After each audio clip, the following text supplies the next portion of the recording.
Coronavirus, the virus that took the world by storm in 2020, has impacted how we live our lives on a day-to-day basis. It has forced a shift in our economy, health, and culture.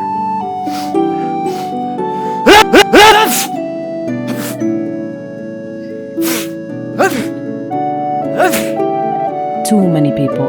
It's hard to imagine things going back to normal after all the catastrophes that have followed coronavirus. We will be suspending all travel from Europe to the United States for the next 30 days. To unleash the full power of the federal government in this effort today, I am officially declaring a national emergency. Earlier in Bristol, a crowd pulled down the statue of the 17th century slave trader Edward Colston. And then this symbol of Britain's own racist past was heaved into the river. In cities everywhere, people joined in. In Paris, they marched, as they did in Rome and Tokyo.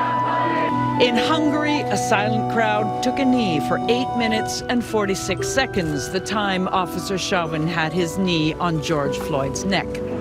COVID-19 kept Thai protesters off the streets, but on screen in a massive Zoom session.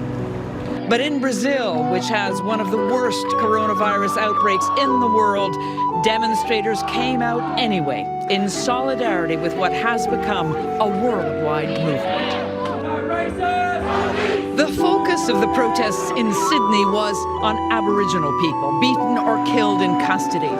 In 2015, Australia had its own George Floyd, David Dungay, who died in prison shouting, "I can't breathe."